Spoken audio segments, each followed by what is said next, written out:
Welcome to ILTV's Insider. I'm Aaron Porras, and today, an existential threat of our own making. A new report by the Shoresh Institute for Socioeconomic Research is detailing the gross failures in the Israeli education system.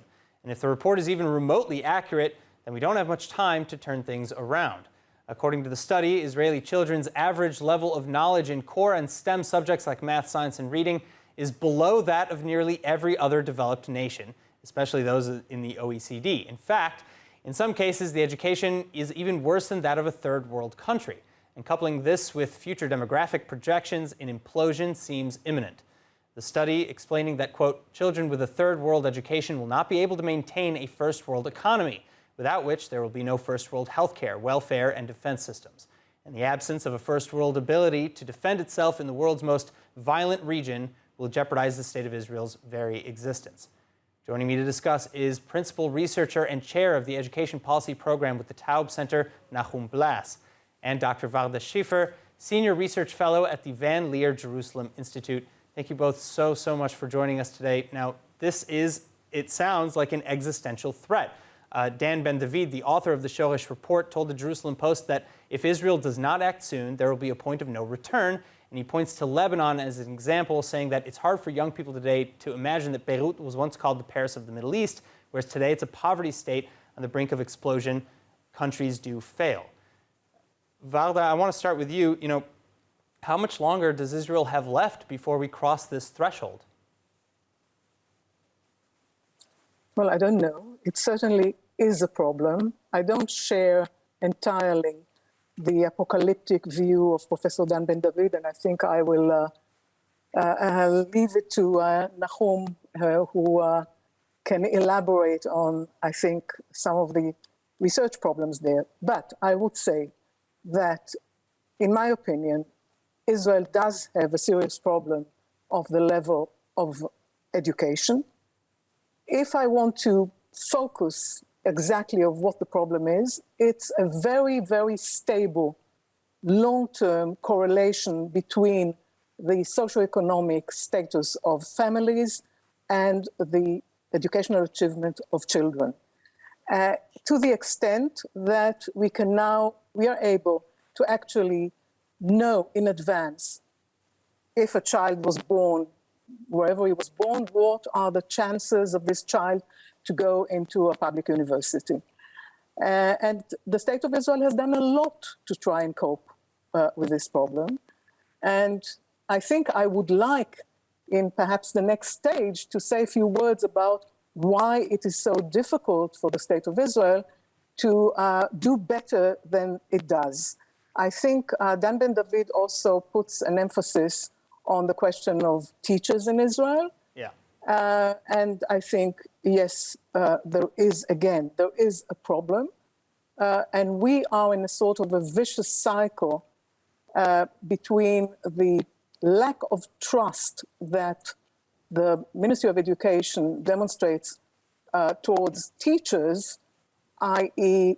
not giving them any professional autonomy, and the fact that the people who remain in the system basically are people who do not have any options outside the system. So there is a sort of a negative selection process, not entirely because of salaries, which have improved, but because of that lack of autonomy, of professional autonomy, and the complete lack of trust. So, of course, it's a vicious cycle because the teachers that remain in the system are teachers that are not getting the proper support that they should be getting, the help, and the teachers who are highly motivated tend to leave because they're so unhappy with being told every single thing that they have to do in the classroom. And of course, those who remain do not enjoy the trust of the ministry. I'd be happy to elaborate, but I think... Dr. Schiffer, thank you so much for your answer. But Nahum, I want to bring you in to this conversation. First of all, how do you respond to Dr. Schiffer's initial analysis of this study? She pointed to a number of potential problems with the study's findings and not enough autonomy with the teachers. But the study finds that teachers are actually very well funded and and provided for. Would you agree or disagree? I am in I really follow the Israeli education system for over 50 years. And I hear the doomsday prophecies for over 30 years. Listen, Israel was never, since the 80s that they first started the international exams, Israel was always in the middle of the pack, maybe a bit lower than this. Still, you can look at the economic, cultural, scientific achievement of the Israeli societies. You can put it really on the top of the list. Israel has Nobel Prizes. Israel really, it's a high-tech industry. Israel is a high-tech nation. So somehow I am not that much impressed by those table leagues that we have from OECD, from PISA, from TIMSS, from Pearls, and so on. I totally agree with Varda that our main problem is the problem of gaps that are correlated so strongly with the socioeconomic status of the student. Still, I would like to point out that the Arabs in Israel made tremendous progress in the last 10 years, particularly Arab girls that are achieving very well. And so I would say that on the whole, I always say that you cannot have the top of the pyramid without having a very good base. And we are, when we are looking at the pyramid of our educational system, we are not that bad that Professor Dan Ben David is used to say. And as a matter of fact, he's saying it for the last 10 years at least. That I used to work with him, and I know his views. I appreciate his knowledge, but basically he is an economist, and I would say that education is not really his main field. I'm sorry to cut you off. Well, I'm so sorry.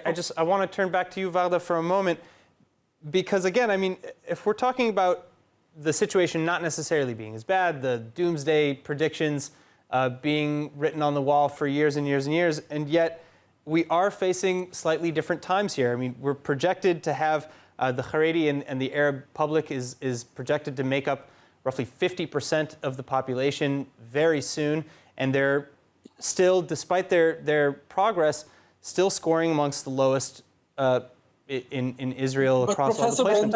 The progression is not linear. Professor Ben David said that they will be 50% of the student population. He said that 10 years ago. They are now 44%. Now, I am not going on so much. I don't like being a prophet. What I am saying is we have a problem in Israel. And there is a very big problem because, as our president said, we have quite a divided society. The Haredim has their own educational system, the Arabs have their own educational system, and the secular people their own educational system. And those people, the problem is that the people, they don't have the same credo, the same beliefs, and this is one. Apart from the problem of educational gaps, this is really the problem of the Israeli society and the Israeli educational system, that we don't have one system. So we have basically four systems. So right, yeah. So Dr. Schiffer. if I may continue on that and say that given the fact that the society is fragmented and the educational system is fragmented, the question is, why does the Ministry of Education remain so centralized and giving a very universal, or trying to give a universal kind of service, the same for all, more or less, rather than use and that's my research at the Van Leer Institute, and that is about the role of local authorities in low-income communities, not the strong local authorities, because strong local authorities have taken lead in education and are leading their own educational systems for a while now. But what happens with the low-income local authorities? There, the Ministry of Education imposes a very kind of universal bureaucratic attitude and policy, which is not taking into account the very varied needs, abilities, and circumstances in various places. And the ministry tends to simply, again, it's a question of trust. And I'd say something more. The ministry does not believe, and I think the government of Israel does not believe in the possibility and the ability of local authorities to improve, and of teachers to improve, and of school principals to improve. If they had believed that that was possible, they would have changed. But don't we need some sort of standardization? Don't we need a standardization across the board? Because whether you agree with the findings or not. Okay. Yeah, please. That I really have to react to that, because this is a very binary kind of outlook. I agree fully that there is a role for the Ministry of Education, which is a critical role, and that is to create standards, to create the big policy about how you divide resources, how you train teachers, how you license teachers, and what is the core curriculum, which we have only in a partial way today. Critical, but that's not what the Ministry of Education is doing. It is actually running, micromanaging to the extent that it told schools where to put the red line in order to create capsules inside this classroom. That is what is happening. No, it's not a dichotomy. It's not a binary kind of thing. The Ministry of Education has a key role, a critical role. If it would have done this particular role and left the local authorities who can manage on their own to manage on their own, and those who cannot would have given them support. What is happening now is that the ministry is mistaking inspection for support. When you ask the ministry, why don't you support those who need the support? They say, yes, but we do. We have inspectors in place. No, I'm not talking about inspection. I would like to follow on Varda's very important point, strongly made and right. But we saw during the pandemic that local authorities and school, they took the autonomy. You don't give autonomy. Autonomy you have to take. And we saw wonderful, really examples of particular schools and individual teachers. They were doing a great job in a very, very hard time and not asking anybody how to do it. And they really, the autonomy now, will not give it back to the Ministry of Education. I really believe that something during the pandemic, something changed, and they are now doing and taking much more active and strong part in the educational system. And I see this as one of the good things, results that happened during the very tough and difficult period that we passed through the pandemic. I wonder what happened in the localities that you really support and you work in during the pandemic. I'm sure that there were some point that they were doing great. Well, so I want to come back to the role of the education ministry, because Varda, you spoke about the importance of the ministry, but the fact that it's overreaching. Now, we have Education Minister Yifat Shasha Biton, who recently, with all of the matter of vaccinating in schools, has become a bit of a political pariah. But aside from that, she has years of experience in education-related committees in the Knesset, and she has worked to instill a number of reforms, or is working to instill a number of reforms. Do you think that she and her new department, or the education ministry under her leadership, will be a force for positive change, or is it going to be more of the same? Well, I have great hopes, in fact, because I read her letter to the principals. It was a fairly detailed letter of about 11 pages, which I agreed with most of it.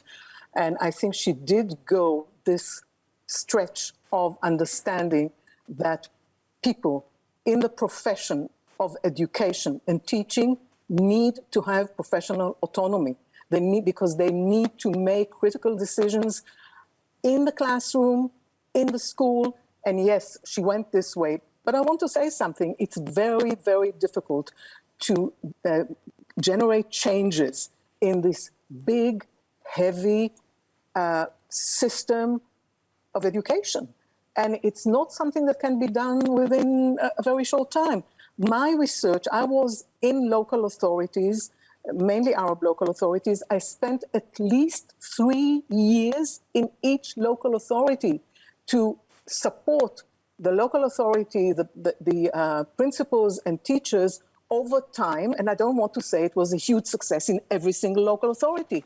So, but the Ministry of Education has better resources for support, and it needs to have a plan. And I am very hopeful, because I think her writings, the things that she says go basically in the right direction. Yes, I'm looking forward for change, but I really hope she'll have some time, because the only ministers of education that generated serious change were ministers who served for long periods of time, like Zvulun Hammer and Limor Livnat. Ministers who served for short periods of time, you know, had difficulties. I think perhaps Yuli Tamir is the only example that I have that within a very short time generated a very important reform, which still holds, but it's a unique case, I think. I will certainly... a minister needs time. Nachum? I really hope, now Varda just said exactly what I want to say. It will take some time, but she has her heart in the right place. She knows education. She may be a really good, she can promise a lot, but I would say that she will need a lot of advice outside of the ministry. The ministry has, they're very good people, they're very knowledgeable people, but you have to have some advice not connected to the current administration that can give you some another point of view, and otherwise she will be chained to the old system and to the old. They will always tell her what's impossible to do, what's impossible to change, unless she will have a good team of outside advisor as well. Then she will be able to rely on her administration. And I would like to add to this, which I agree completely, that the reason why I support so much redistribution of power, and it's not devolution and it's not decentralization, it's a redistribution of power between the ministry and the local authorities, is because I think that power should be more spread. New ideas come from the local authorities, and local authorities are governmental authorities. They're not private entities. The ministry over time found it much easier to give power to non-profit organizations, to private entities, and not to a governmental elected power that has legitimacy like the local authorities. And again, I am not naive. I know that local authorities do not enjoy a lot of trust, but I do believe in change, and I actually more than believe, because I think we have research today, our 23 minutes will not be enough, to indicate that when you give power, you give responsibility together, not responsibility without authority, both responsibility and authority, and you support, most important, then you can trust the local authorities to do the right thing and bring in fresh ideas. So, Nachum, I want to come back to you now for a moment, because how do you square some of the suggestions that Dr. Schiffer just suggested in terms of providing autonomy, providing responsibility to local authorities and decentralizing some of the power. But at the same time, again, as you mentioned, we have these four specific... Redistributing, I'm so sorry, thank you. But at the same time, we have these four specific divisions in the education track, as you pointed to earlier, each of them with completely different ideologies and different, I would say, goals in terms of what they want to teach. I mean, we have Chief Rabbi Yitzchak Yosef who called core subjects nonsense. I really don't see any contradiction. Varda said it very well. The ministry has to put some guidelines, basic and the main guidelines. But when you have these four, but my point is that you have these four educational tracks that may say to hell with the guidelines. So is that the role of the education ministry to say? No, they cannot. Still, they cannot say to the hell with the guidelines as long as the government really finance them. So it's easier to do. It's easier to the government to say to hell with you than for them to say to hell with the guidelines. So, but the point is how to find those some of the common interests, the common things that they bind us together. This is really very difficult. Like you cannot, if you want the Haredim to do the core curriculum, you have to give them more say in the government. If you want the Arabs to develop, to progress, you have to give them also much more say in the central government and let the local government to run their own system. I don't really see any contradiction between a strong central government on the one hand and autonomous local, not only local authorities, on the autonomous school as well, and not only autonomous schools, but also autonomous teachers. Each one of them has on their own level can and should be autonomous to be professional as much as it can. All right, well, so I really don't see. Well, it sounds to me like the consensus. I'm so sorry. It sounds to me, though, that the consensus is that we can get out of this mess if the education ministry just gets out of its own way, really, or if the education system gets out of its own way. And generates agreements that exist. There are more agreements about what we all want than we think. I think there was not a real effort done until today, but there are. All right, well, we'll see how this progresses forwards then. In the meantime, thank you so much, Dr. Varda Schiffer and Nachum Blas, for joining us. I'm Aaron Porras, and please tune in next time on Insider for more on everything Israel. If there's a topic that you would like us to cover next, let us know about it in the comment sections online. And finally, for more news from Israel, follow ILTV on Facebook and on Instagram, and subscribe to our YouTube and ILTV.tv channels. Thank you so much, be well, and we'll see you soon.